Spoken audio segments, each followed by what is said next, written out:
Welcome to Brota GP. This is episode number 57. We are coming at you after the GP round in Argentina, and we absolutely failed at recording a World Superbike episode because someone fucked their back up. Yes, I did.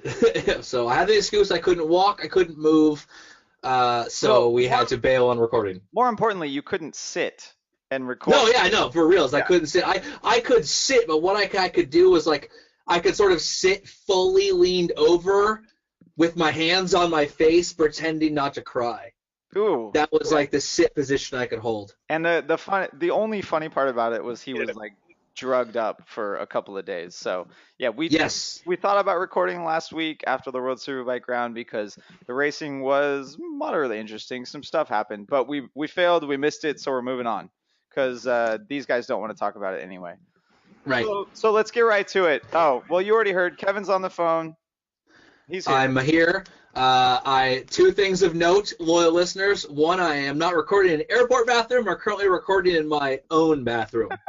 That's not a lie or fake news. That's real talk. I'm currently on the toilet. You'll hear more about that later. I promise. Yes, exactly. Everett is here as well. Yep, taxi cab confessionals. No, nice. So just like his buddy Carl, he's actually driving home right now after a business meeting with a bunch of dudes. So Japanese businessman. Wow. Nice. No, you left that part out in the pre-show. Gotta save something for you, man. Exactly. All right, let's get right to some business. So I got some interesting Riders Law news to tell everyone about. Not only does Riders Law hook us up and take care of our podcast and keep all this stuff going for you, they actually support a lot of racers in amateur club racing, and Riders Law Racing cleaned up this weekend. So our new boy Gray on a KTM RC 390, he scored 3 podiums, including 1 win. Nice. The old school racer, well, he's not old, he's young too, but John has been around for a little while. He got a podium with me and Wera, and then I actually got my first 2 expert wins this last weekend. Oh shit, dog! Yeah, That right. just happened. That just happened. So yeah. Pro GP competition team keeps it real. Exactly. Did they have a best hair competition too? No, because I can't start that competition. I mean, I don't want to destroy the kids. It won't be fair. You know, Yeah, it won't be fair. Yeah. It won't be fair. Right. Kids got flow though. Some of those kids got flow.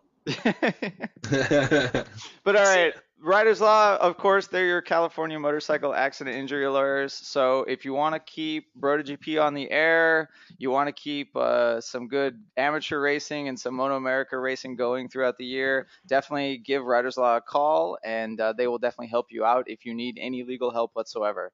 Also, if you want to keep Brota GP giving away free sweet-ass stickers like we've been giving away, they obviously help bankroll us so we can give shit away for free. Yep. Although, should you want these awesome stickers, which many people have, including our debut of the 8-bit Excitebike version of Valentino, which has been blowing up and flying off the shelves, you can get those for free. Check out the pictures on our Instagram or our Facebook. And some people have been donating to the cause if they want to add extra money too, which has been nice. So we got a grip of new stickers. I got a whole box full of them and envelopes ready to send out. I've already been sending out tons. So check those out because people are loving them and they're going quick. Yeah, we're giving them away, but donate if you want to. We haven't started a Patreon or anything yet. We probably will eventually, but right now just PayPal us if you got a donation, and check out it's to our regular email, right? brotagp.tho@gmail.com. Correct. Yeah. But all right, so let's get into the racing. Kev, I know the first thing that you want to talk about is Maverick Vinales. Fuck yeah, I do. I mean, I've been telling you guys all off season. And what has it done? The dude has literally, at every single point since riding the Yamaha, left the best. He left every test fastest, and he's won every race so far. Just like I said, 9 wins. I said he's going to win. He's already on track. He's 2 for 2. I feel like 9 wins might be undershooting it just a little bit. If he cuts his win weight by 50%, he'll still beat that. That's ridiculous. No, I mean, I've said the same thing. Dude is an assassin. He's stone cold, and we saw exactly what happened. The first, we only qualified on the second row. Maybe he's not going to do as good this time. You know, Mark Marquez got pole. Our boy Carroll was up on the front row. Maybe there's some chinks in the armor, but look exactly what happened. A couple of guys crashed out. He kept his nose down and adjusted and did exactly what he needed to do. He was basically like Jason Bourne, except, you know, the plan went rogue or something happened, and he completely changed his thing, and he still won the race. It was, and there was never a doubt in my mind that he was going to win, just like there's no doubt in my mind he's going to win the title and he's going to win 9 races. God damn it. You know what, Kev? I got to cut you off, though, because I feel like you're getting just as repetitive here as you are with World Superbike and your winner predictions over there. Right? Right, yeah, I mean. Yeah, go ahead.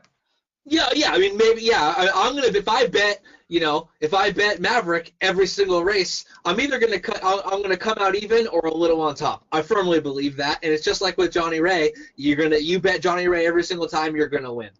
Maybe it's repetitive because Bro has, like I said, led every test and won every race so far. But hey, at least fucking Marc Marquez isn't winning.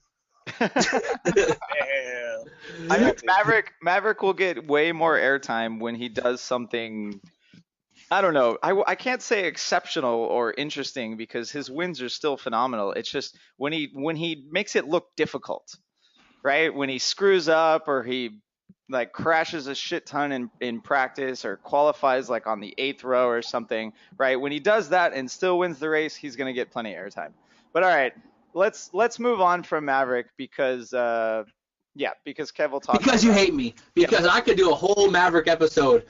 Way back in the day, for OG listeners who might remember, me and Rob actually did an episode .5, a half episode where we only talked about Maverick on Suzuki. That was like 3 years ago, and I still said he was going to be the champ. Rob knows what I'm talking about. This predates Ev on the podcast. But Ev, you don't know what we're talking about. I do know because I do my homework. But nice. all he has to do is crash once or something bad happen, and it's all fucked. So. Well, you're right, and then we'll talk about him more, especially if he fucks it all up.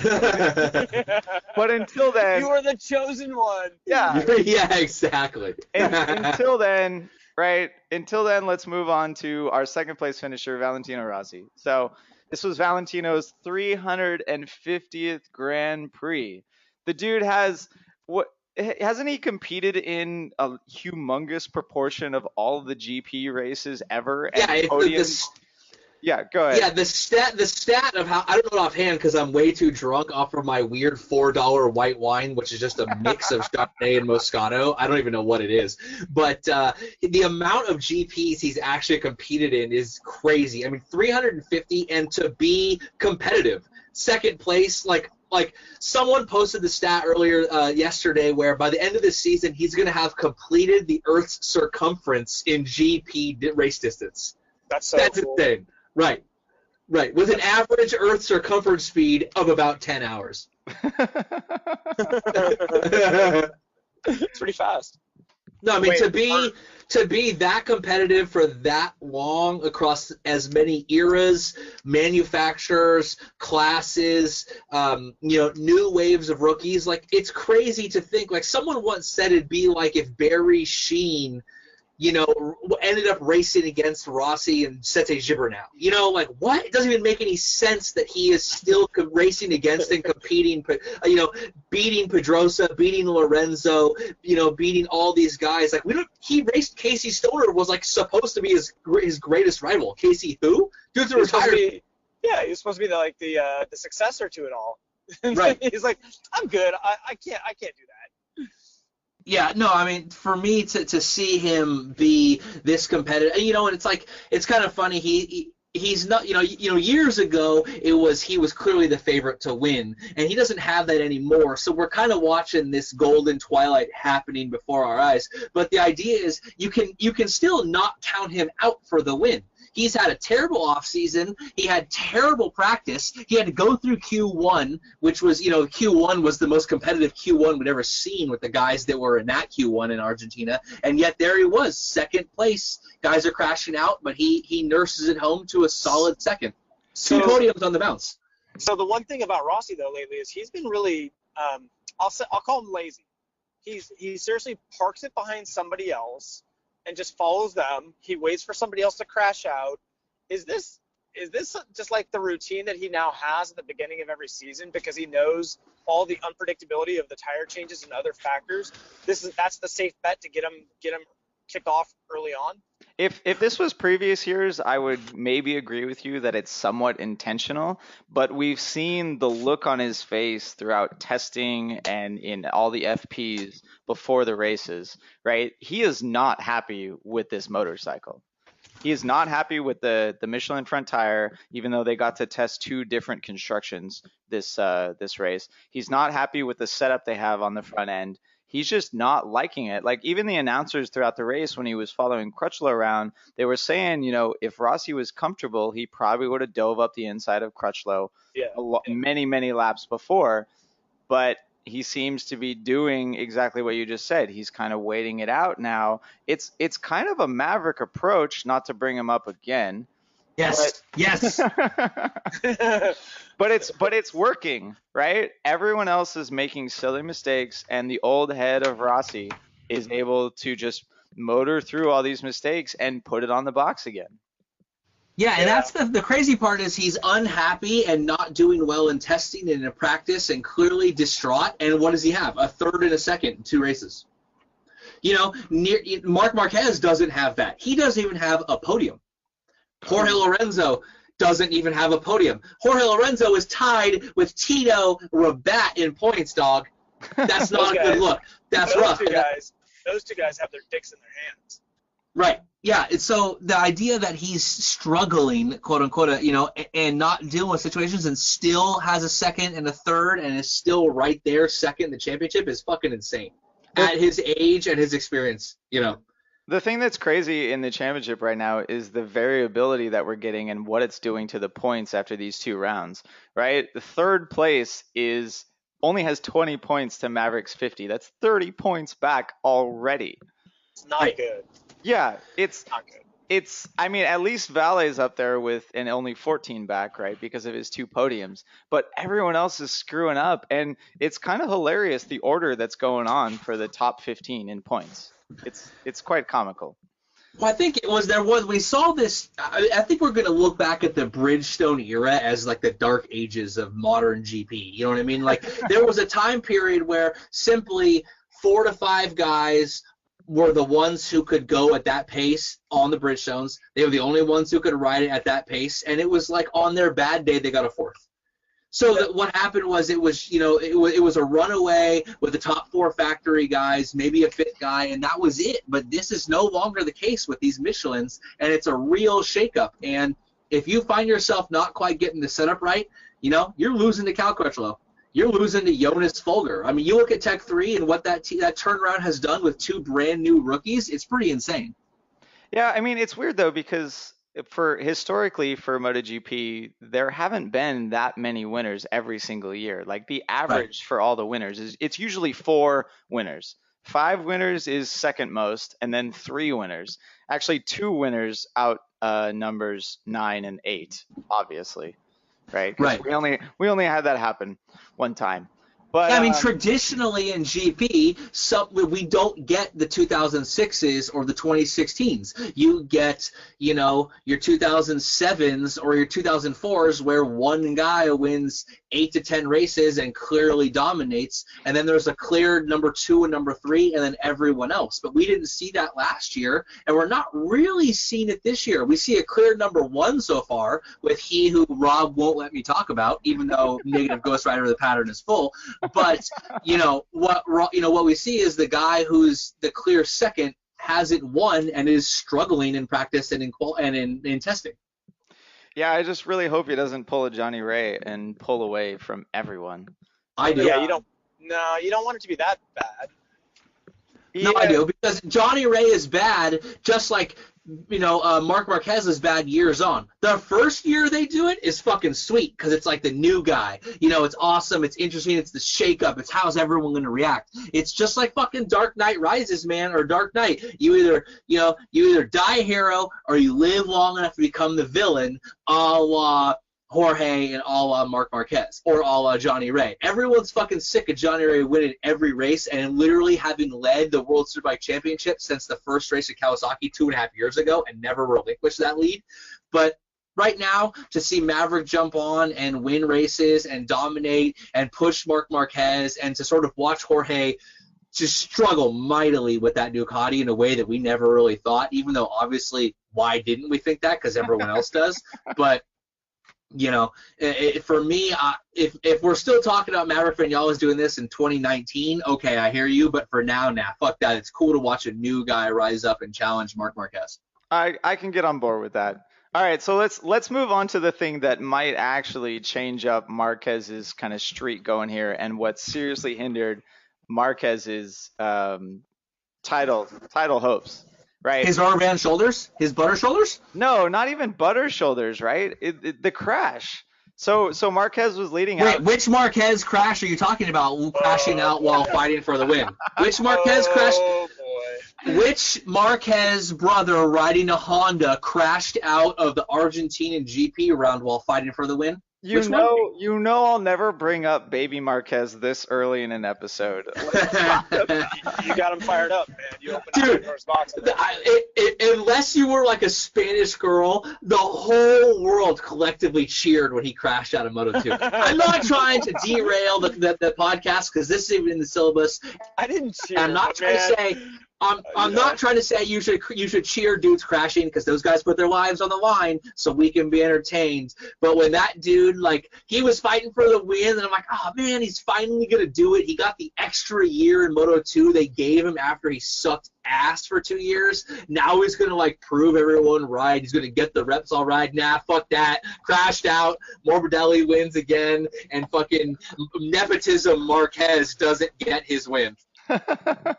You know what it reminded me of was that movie American Pie, where the dude like streams the video and everyone's like, "Oh man, really?" Yeah. Like, it's that. It's like facepalm. Like, dude, really? I can't believe you're doing this.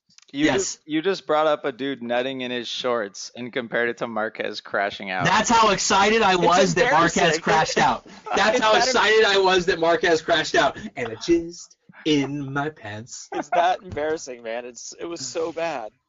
Yeah. Oh my God. Last lap. It literally is like blowing your wad too early. Yeah. It's a great analogy, He had 3 corners left to go, and he was setting up for that one pass that he had left, and all he had to do was finish off the race. All right, no, I can't even about Baby Marquez.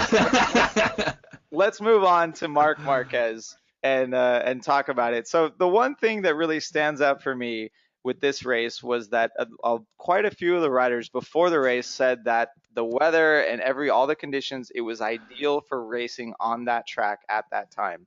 And yet we still had a significant number of factory riders and Marc Marquez, Danny Pedrosa, Dovi, Dovi doesn't really count, but Aleix, right?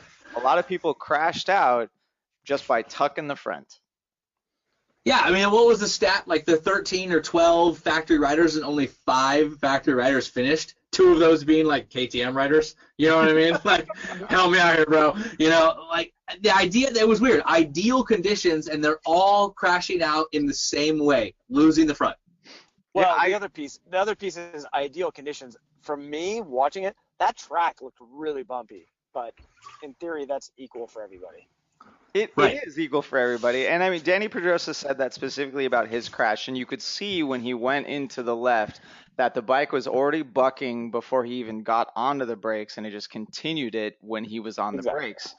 But no one else was having that bucking problem. Marquez didn't crash because the bike was unsettled. He crashed because he made some mistake with the brakes or with the line, or just he claims he wasn't pushing that hard, but he crashed. So yeah, but I mean, what he claims he wasn't pushing that hard, but he was already 2 seconds clear of everyone else. And there was some talk that you look at lap charts and like the next lap and the lap after that, Cal Crutchlow was going just as fast, or he wasn't really going any faster than Maverick went later in the race. But he switched to the hard tire, not the medium, and then he was trying to pull an old school Casey Stoner and, like a bat out of hell and just push it and get out in front and then manage the lead, 2008 style, 2009 MotoGP style, and he crashed. I don't really care if the lap times, he was pushing that bike harder and, diving that front a little harder than he should have that early on. No one is that much better than everyone else in the first 2 laps. Clearly he was riding harder than needed to go because what happened? He crashed with 25% lean. Yeah, the thing that's reminiscent of me is all the crashes that we saw at Qatar in the first left-hander, right? Even Argentina, there is that left onto the straightaway, but it's mostly just a bunch of rights to keep the right side of the tire warm. And Marquez comes into the main first left and just tucks the front right away. Right, Zarco did it in the last round. Marquez did it in this one. I feel like the GP riders, even after an entire year with Michelin's, they still don't understand this front tire. Yeah, I mean, there's some guys who've only ever ridden Bridgestones. They've only ever ridden that weird, esoteric front tire that's not applicable to any other style. Like we heard Ben Spies say way back in the day, you can't even imagine how hard you can push this front tire. It almost doesn't make sense. And we saw all these Moto2 riders who were legitimately good championship riders struggle at first, and I mean, is Paul a scrub, or is it simply that Bridgestone was, so strange to learn? And all of these guys have come up riding these Bridgestones and develop a style around it, and then being told, well, you got to do it totally different now. Don't ask a question you already know the answer to, by the way. That's every question I ask. Paul is definitely a scrub. Yes, no, there's no doubt about that. I'm not questioning the scrubness of Paul. I thought you were going to say Bradley for just a split second there so that we could really go off on it, but yeah. Paul was a better example. I would go off on Paul. He'd go off on Bradley. Paul was a much better example because he actually won quite a few Moto2 races. He was the champion. He wasn't a scrub in the junior classes, and rarely do you see a guy who is a champ and someone who wins so regularly just never get a podium, never sniff it. And then look what happens. Some of these guys never make it. They were rock stars in Moto2 or Moto3, and that was the end of their road, really. Yeah, right. If you want to be a rock star now, all you got to do is be on a satellite Ducati, and then it'll kind of work out for you. Yeah, nice. unless you're Petrucci. Yeah, right. Yeah, so let's talk about Ducati a little bit because unfortunately Ducati had a pretty shitty weekend, at least on the factory side of things. And yeah, Petrucci was blamed for Dovizioso's crash. That was kind of weird, yeah. Like, I get what he's saying, that he changed his line because Petrucci was coming in, riding like a wild man with a tire going off. And then Aleix Espargaro just didn't make the adjustment that Dovizioso made and did the exact mistake to Dovi that Dovi was trying not to do to Petrucci. Oh, God, I felt so bad. It just instantaneous facepalm when that happened. And my God. Poor But you know this, Rob. You know bad things happen the further back you are in the field. You don't want to be back there. Well, you know who knows that for sure? Jorge Lorenzo. Yes. No one knows that more than George as of now. Yeah, he got bit by that pretty bad for sure. But you don't want to be where, in theory, lesser riders or riders who are trying to do things that they shouldn't be doing. I don't know a more eloquent way to say that. Well, the farther back you go, the more likely that one of those riders is going to be overriding their bike. Right? We know that Maverick and Rossi were not overriding their motorcycles, which is why they ended up on the podium. Even Cal, to his third place, did not make a single mistake all race, did not override it. Petrucci overrode the shit out of that. But that's because Cal hasn't finished a race since Phillip Island of last year. I just want to, Cal hasn't, this was the first finish that Cal had since Phillip Island of last year. So, but he looked pretty good, though. No, he got on the podium, no doubt. It's hard to say he looked bad. I mean, he got on the podium, He qualified in mixed, and then he brought it home on race day in the dry. I mean, that's pretty impressive. He did a hell of a lot better than the other two factory Hondas. Oh, so much better. Yeah. So I mean, yeah, the weird thing about the Petrucci, the incident was that Dovey, who's normally pretty level-headed, knows like he blamed Petrucci, but then blamed Petrucci for being too tall and heavy, and how that allowed him to break deeper in the corners and not have to deal with the fading tire as much. It was kind of a weird, like, reverse midget theory thing. Like, Petrucci's really big, so he had an advantage. I'm small, so I couldn't do it, That is by far the dumbest excuse or answer ever. It was very clearly Aleix Esparaga's fault. He fucked up and crashed into you, man. Right. There's no other way to look at it. Apparently, Dovey just needs to blame a fellow Ducati rider every single time he goes down. Like, is Dovey the new Cal? Is he just going to blame everything else except for No, I think it was the first time. And he unlike Cal, who was like, well, I could have won, but I had a light showing up on my dash, which which a lot who are saying is the fuel light. So, no, you couldn't have won because you weren't managing your gas correctly. But Dovey, it was weird. Dovey got taken out by someone. It's not like a made-up thing. A guy crashed into him, right? And that for some reason, instead of being like, motherfucking Aprilia don't know what they're doing, or Aleix made the rookie mistake that I was clearly not making, right? That and he decided to blame Petrucci. I mean, maybe he's just mad that Petrucci literally got a podium 3 years ago, and so that gets him a GP17 now. Because no one's ever ridden the success of one Raiden podium 3 years ago better than Petrucci, and Dovey's probably butthurt about that. I don't know. I mean, Dovey rode that one rain win pretty well for a little while until he had these results coming his way. But I mean, come on, like the guy hasn't finished the Argentinian Grand Prix in how many years now? So. And been competitive at it when he did. I mean, I don't know about this year, but last year he could have won that race or could have podiumed and he got taken out. This year with the other crashers, who knows where he would have ended up? But to be taken out again is pretty rough. Yeah, well, let's move off of crashes real fast. So you know who didn't crash? Carl Abraham. Fuck no, he didn't. He had a hell of a weekend. Yeah, he did. So we gotta shout out to our bro Carl Abraham because he's been on Bro to GP before, and he put it on the front row, which was pretty freaking awesome. I think everyone was a little surprised at that one. He was surprised. Yeah, right. Yeah. He's like doing his little live podcast thing on Facebook, and he's like, "Oh, it's my first time here. This is pretty cool." Right. It's pretty funny. No, it was interesting, that Carl, he was fast in practice, and everyone just kind of chalked it up to like weird positions. But then to get the front row in qualifying was obviously pretty awesome. His comments in the qualifying press conference were funny about which rider would you want to ride around the world with, and it was fucking Colin Edwards. No, that was Rossi's question. Yeah, no, he said Colin's not right anymore, and then they said something along the lines of like, "We'll take Danny because he's the lightest," which I thought was pretty funny. But and then he got a solid top 10. He was on the show. He's riding the oldest spec bike on the grid for a team that's on a shoestring budget. I mean, Aspar is. They're sponsored by Pull & Bear, which I guess is supposedly a really big clothing company in Europe. I don't know. Can't get them in America. Which is weird because America is the largest consumer economy in the world. They don't. But, so if you want to sell your clothes, they don't make energy drinks. They don't make energy drinks. It's okay. I don't think they're borrowing money. But Carl and Bautista. Bautista had a fourth, and Carl solid top 10, just like he said was his aim on a bike that's multiple years old. I mean, I think it was a pretty darn good weekend for him. Well, and it's funny because his start was actually pretty good. I usually give him a hard time about how bad he starts, but his start was decent. But he fell through the pack so fast. I think he fell down to 13th. And I was thinking the whole time, and you saw everyone else starting to crash. It's like, I think he just doesn't want to crash.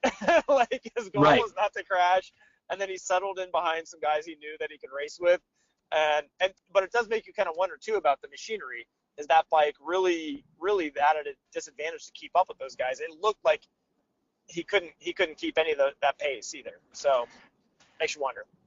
Yeah, I mean, if the question is that bike at a disadvantage to the lower, the newer Ducatis, I would gotta think so. To the Tech 3 Yamahas, I'm pretty darn sure it's a GP 16 or 15 he's on. 15. You could argue, but you could argue that it's got so much time and testing and development that it should come to every track with the right setup each and every time, right? And there's no which is why in mixed conditions he was able to put it on the front row, right? Because mixed conditions, he's told me that is the scariest and hardest thing to ride in, because wet is consistent, you know what you can do and not do.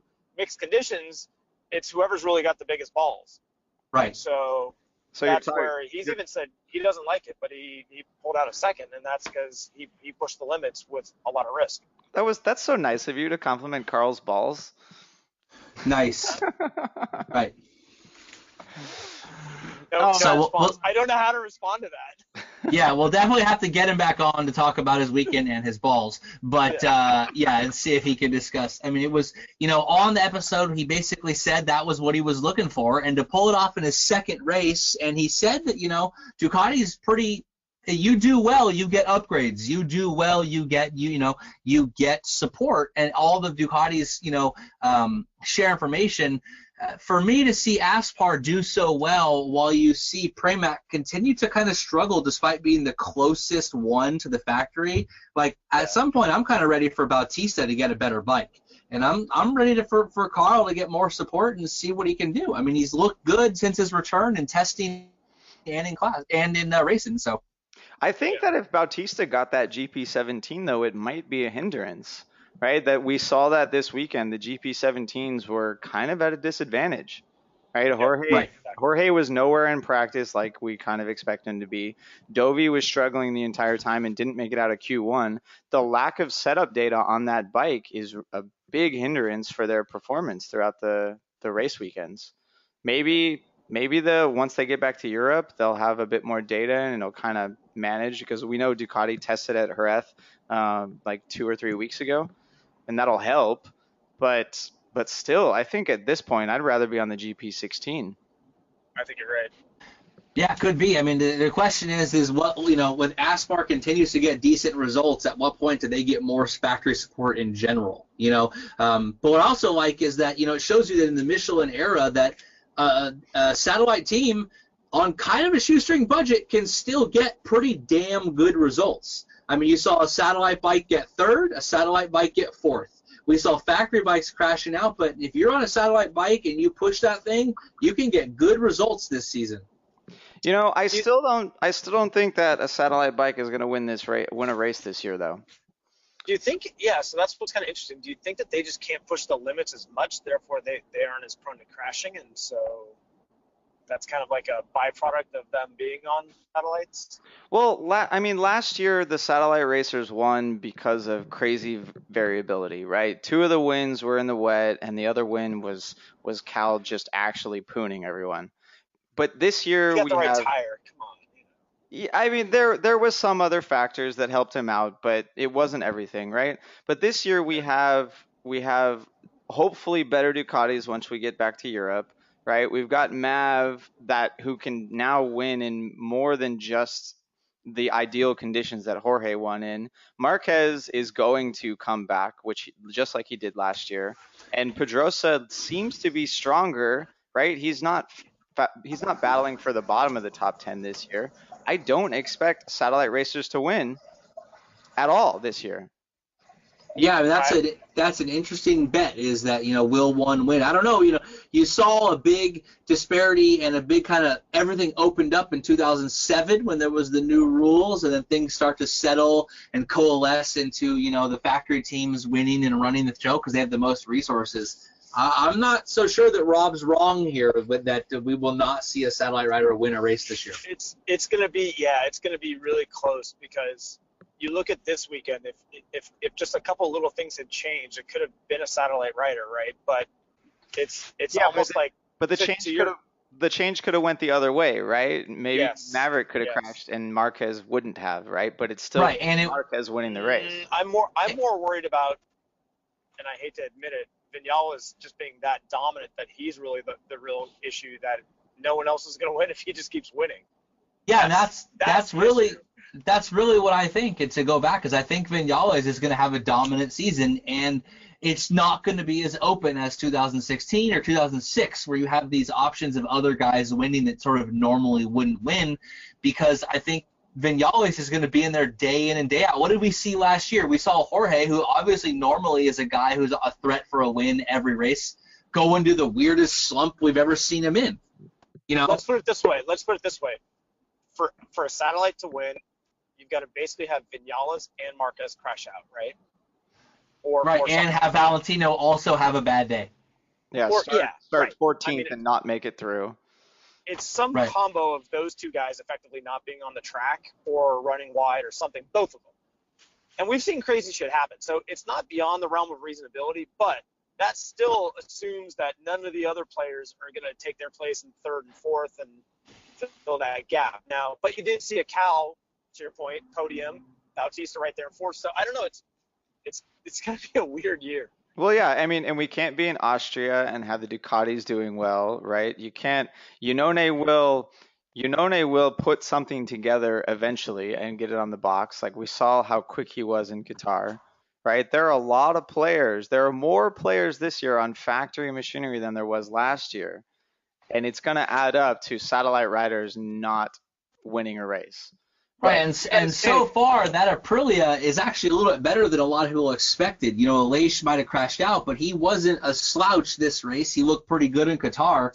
The other thing to go is, you know, Rob talks this a lot. You know, the reason factories win is because they have more resources. Well, this was the race where no one else had really tested at.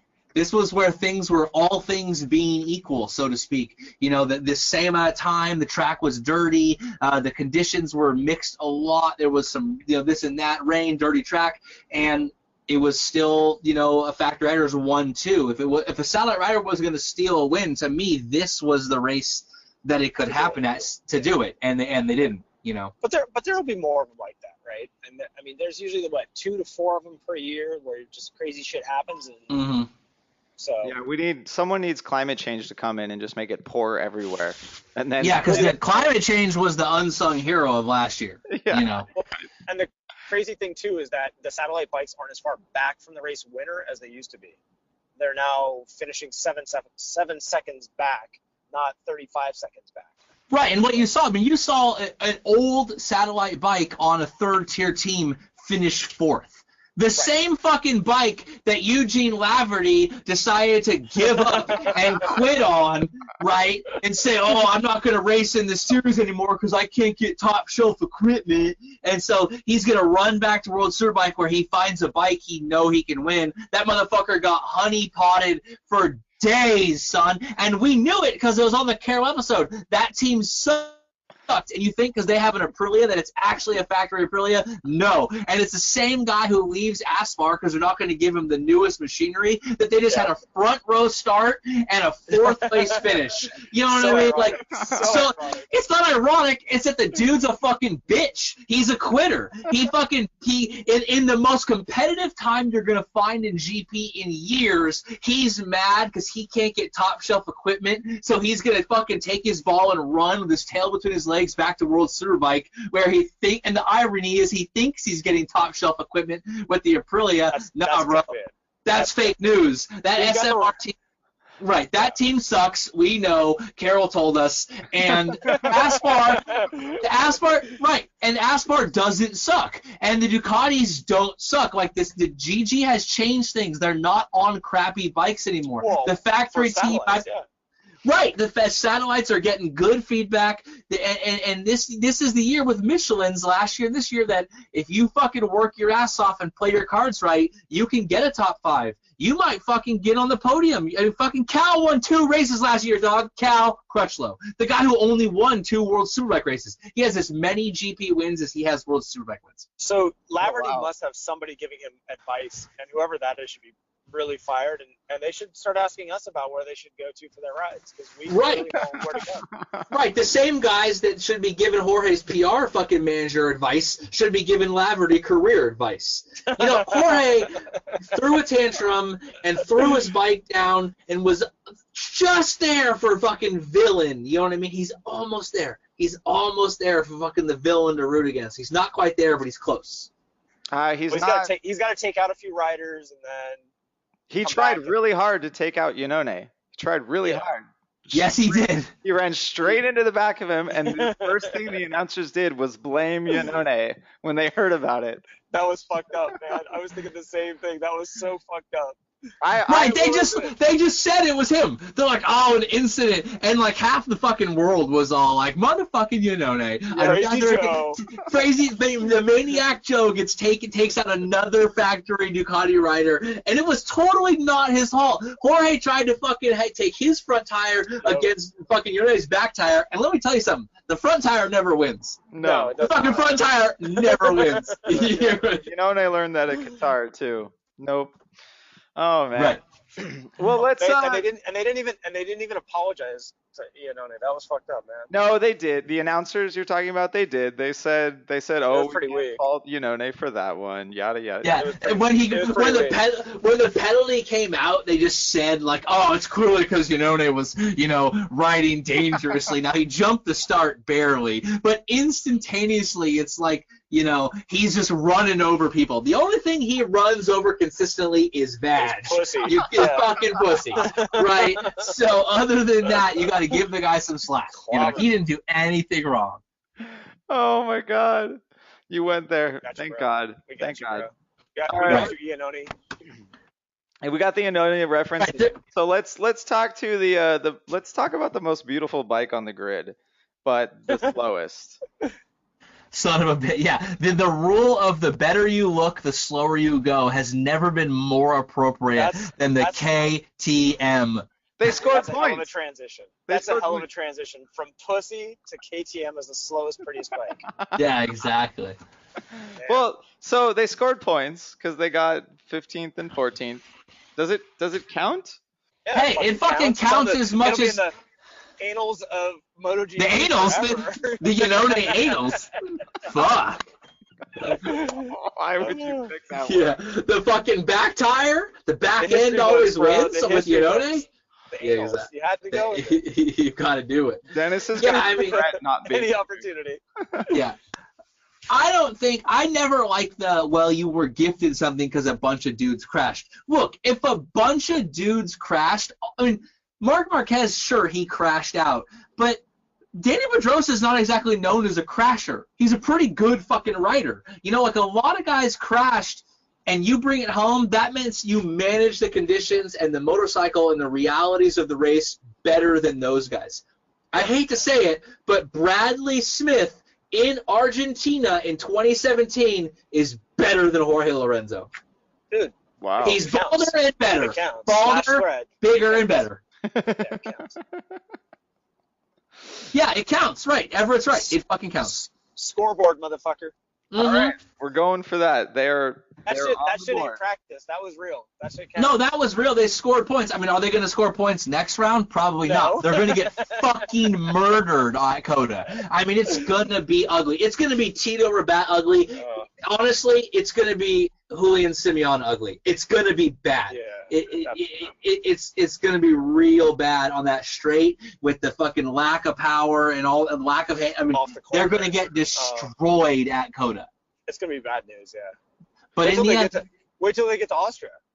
Maybe they'll have their shit figured out. That's their home race. They have it's at the Red Bull Ring, and their bike says fucking Red Bull on it. Do you think they'll cheat at that one? I hope so. Segue. Yeah, me too. Cheater motors. Cheater. Only have to. can pull off cheater motors. All right, come on. It doesn't. I mean, realistically, there's no reason for them not to cheat. They got two shitty riders, and it's their first year. Cheat away, bro. Like, honestly, I hope they cheat. Just put a turbocharger on it and see if no one notices. Nos, bro. If they had the resources to develop it, they're actually allowed to work on their fairings throughout the entire year. You get one free cheat. You get one free cheat per year, is what you're saying, right? Well, no, I mean they have concessions because they're a new factory and they haven't done shit, so they can effectively cheat under the rules. I know it's not actually cheating, but whatever. Right. All right. But we need real cheating, not fake cheating. Yeah, no fake cheating. Fake cheating's for bitches. So let's move on off of the depressing. Fake cheating. I want to make a Bossum reference now. Bossum, I love you, but I can't do it. No. Oh, that's on MotoGP After Dark right there. Yeah, exactly. I will make sure not to add that in later. All right, let's move on from fake cheating KTM crappy results to KTM's real actual success. The fucking success that you said wouldn't happen. For reals, Rob. Like, you didn't believe in the Marquette or in the Maverick thing, but you kind of were like, I don't know, maybe he's right. But you were a stone cold hater, bro, of that. You were fucking fake news with there's no way KTM's going to do well in Moto2 quick. The trellis frame's not going to work. All this stuff. Second place, pole position, Miguel Oliveira. What do you got to say about that, Rob? What do you have to say to defend yourself? Dun, dun, dun. Dun, dun, dun, dun. Nope, eating my words on that one. There's absolutely no rebuttal. I mean, they did it. Fucking crow sandwich, dog. Eat it up. Miguel Oliveira is turning out to be the talent that a lot of people thought he was going to be, and that bike is actually being developed at a rate that's allowing them to score well. And that's actually, I think, that the secret to it is that the Moto2 grid was so stagnant for so long with such little development that the opening was ripe for a team to come in with hardcore focus and development and to push forward, because those bikes aren't really developed that much. The Calyx isn't been pushed beyond, there's no new. It's old. Yeah. Yeah, and so if KTM shows up with a decent platform and then keeps updating and updating and updating and refining, it's right for them to get wins and do well against those guys. Also, so much of the top-level talent left, it's the perfect storm. Yeah. It's a perfect situation for KTM to do well. We've seen them. They already have new frames. They have that sweet-ass double exhaust on that bike, which is fucking tits. They are not breaking the rules of the better you look, the slower you go. No, they've got it going. I mean, the one thing that I kind of didn't figure in with my KTM prediction in Moto2 was that they've kind of classically sucked at making motors for big bikes, and they've sucked at the electronics. And those are two things in Moto2 that they don't have to do at all. They don't got to worry about that shit, dog. Yeah, there's nothing. There's no advanced electronics, and the Honda the motors are just Honda CBR engines, and they just get them, right? No. But so in GP though, but it goes back to what Kev's point is. I think he really hit the nail on the head, because if you try and compare that to MotoGP, it's spec electronics effectively with the ECU and GP, right? So if you've got the frame and the electronics, the motor's lacking, okay. Well, but it's spec electronics. They're still dead last. It's spec electronics in GP, but they don't give it to you with a good base setting, right? It's still electronics, right? Yeah. There's still stuff to do. In Moto2, there's basically nothing. Here's a shitty 1992 CBR F3 motor, and make your frame. But Kev, you're still right though. The difference is. No, you had me at Kev, you're still right. You had me at Kev, you're still right. If your girlfriend's listening, take notes. Yeah, exactly. No, you're right. It's the chassis isn't developed on the Calyx and the Suitors, and while in GP, those guys, it's still an arms race to constantly develop everything. And to your point, the talent also went with it, which is the perfect storm. So, as you know, I mean that's why it doesn't scale to GP is the real clear distinction. Yeah, I guess I should have seen the writing on the wall when KTM Moto2 was actually bringing multiple chassis for their riders during testing and at the first round, right? Because that's something that we haven't seen from Calyx. They classically just have one primary factory Calyx team that maybe gets to test a chassis 2/3 of the way through the year, and then they use that for the next season, and that's like it. So, I mean, if it weren't for Calyx having so much data and for Franco just being the guy in this class right now, KTM would probably have a shot at this title. Yeah, I mean, the thing about it, too, is that Miguel is no joke. He is, last year was a rough intro, but then you saw the same thing. When you intro onto the exact same bike that everyone else is riding on a new team, it's very difficult to make any headway because they just have two. I mean, look at Tom Luthi. He's still fucking there on the podium. The dude is so fucking old. He's as old as Tito Rabat looks. It's really hard to break into this class, but if you have a fucking team that's solid and providing development and advancement, it's not nearly as hard to break in, and I've always thought Oliveira had the skill and the talent. He was boss in Moto3, but he wasn't like Danny Kent style Moto3, where clearly it's an example of some guy who was more mature and knew more about racing because they're all just hot-headed teenagers. Miguel had the speed and the talent and the raw ability that just needed to be refined. And I think in 2 years we're going to see that guy in MotoGP. I mean, I hope so. Of the people that are going to move up, it's going to be him and maybe one or two others, right? We still have a slight stagnation in the talent going on here. And that's okay. It comes in waves, right? But you look at Binder. I thought that was pretty telling, too. We watched him in the first race, and it was pretty disappointing. This race, Binder started very far in the back. I have to believe it was because of the weather and qualifying, but he worked his way up a lot. Well, Binder, I got to give some credit.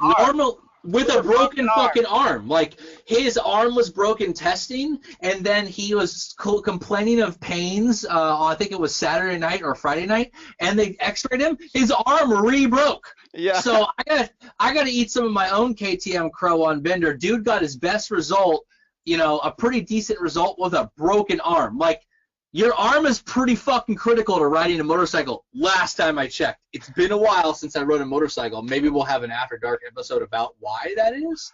But it involves my junk. But that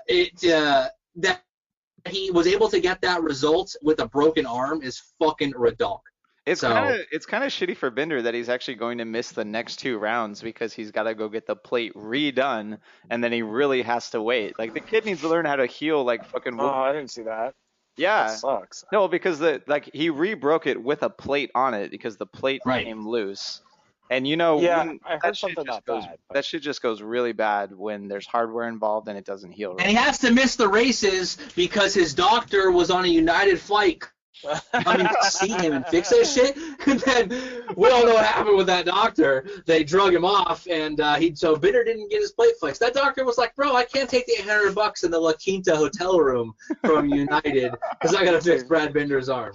Needs to come visit Dr. Ting out here. Exactly. Yeah, for reals. For anyone listening not in America, just Google United Airlines doctor. And it'll come up what Kevin's talking about. That shit's already gone viral worldwide, man. Worldwide, dog. Yeah, we all know. Right, exactly. All right, guys. Do we have anything else we want to cover? Because I think we got this one good. Rob is like trying really hard to get us to have World Superbike episodes.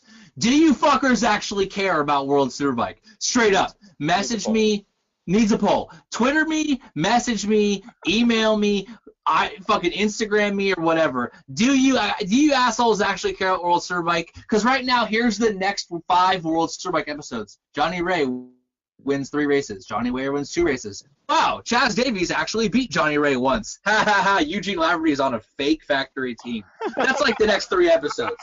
You guys want to hear me do that? We can do it, but I want to know if you actually want it. Oh my God.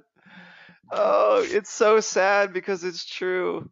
Right. Oh, that's terrible. Whatever. I mean, World Superbike isn't racing until the end of April. MotoGP is actually coming up the week before that. So we're not gonna hit you with a Superbike episode next anyway.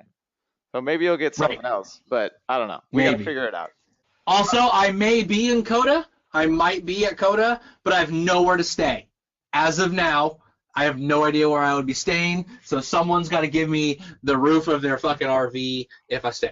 So let me sleep on your roof, and it's all good. I will bring free shirts as long as you wear an extra large or a girl small. Because that's all we have left. That's all we got left.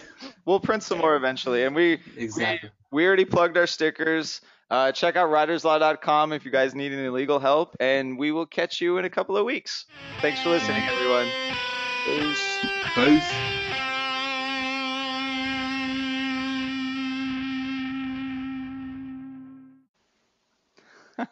All right, we good? Sicily. Yeah, that works. Sicily. So, are you still recording? Yes. Sincerely.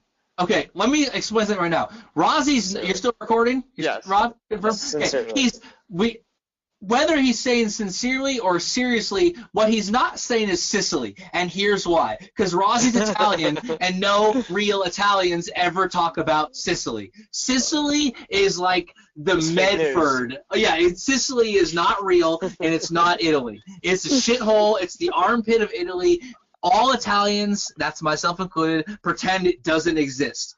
He's not saying Sicily. The only people that think Sicily is Italy is fucking fake-ass, guapo-ass dudes from the East Coast who want to act like they're Italian because they grew up in Jersey and they fucking watched The Sopranos. You're not Italian, bro. No offense. But if you haven't been to the motherland, you're not Italian. If you don't know how to speak a little bit of Italian, you're not Italian. Because your fucking great-ass grandpa came from Italy 150 years ago and you wear a V-neck shirt with a wife beater under it and you're hella tan, that doesn't make you Italian. Let me get this straight right now. Sicily is not Italy. There's a whole scene about it with Christopher Walken and fucking Dennis Hopper. Google that shit and you know exactly why.